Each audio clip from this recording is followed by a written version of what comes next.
Hello and welcome to the Peach Culture.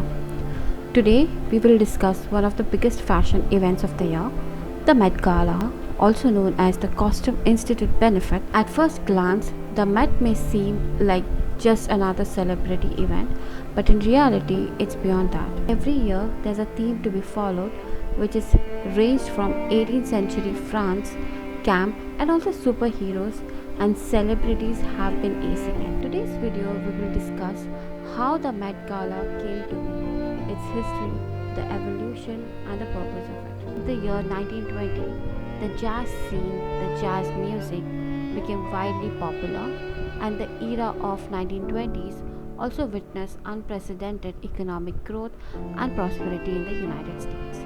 Consumer culture flourished and people had money to splurge themselves in cultural events and theatre performances. And this is when Irene Lewison, a theatre producer, and Aline Bernstein, a stage designer, noticed that there is a need for costumes and they started creating a collection of costumes that fellow theatre designers could experiment with a source of inspiration. And by 1946, the collection has 8,000 pieces, officially joined the Metropolitan Museum of Arts as the Costume Institute. Its objective was simple: to show clothes as beauty and part of life.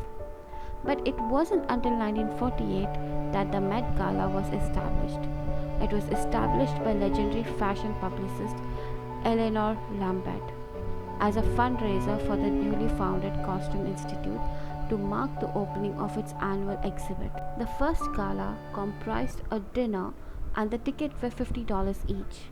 In the early year of Met Gala existence, the gala was simply one of many annual benefits held for New York charitable institutions. The attendees of the early galas were almost entirely members of the New York High Society or the society's fashion industry. From 1948 to 1971, the event was held at various Manhattan venues, including the Waldorf Astoria, Central Park, and the Rainbow Room. The attendees of the early galas were almost entirely members of New York High Society or the city's fashion industry.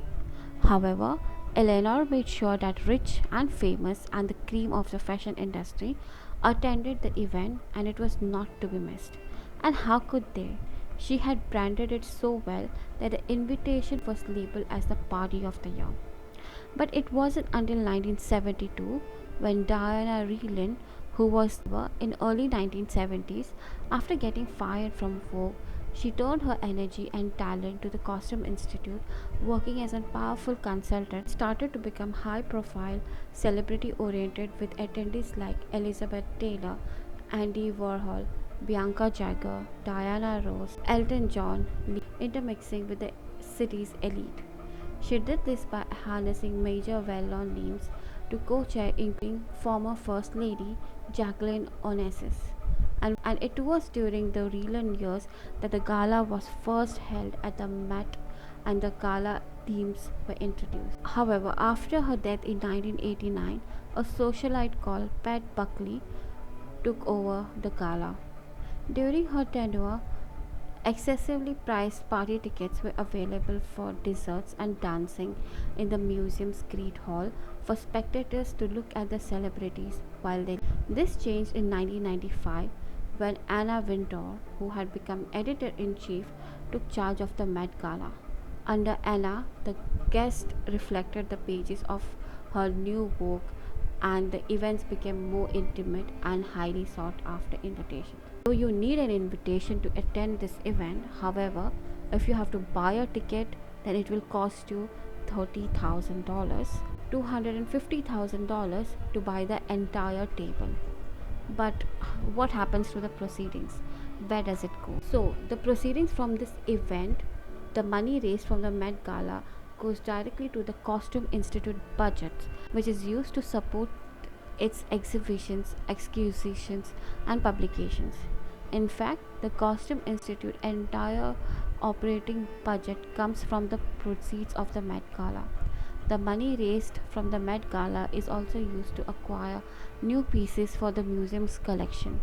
The Costume Institute has an incredible collection of over 35,000 costumes and accessories, and they continue to add to it every year with the help of the Met Gala.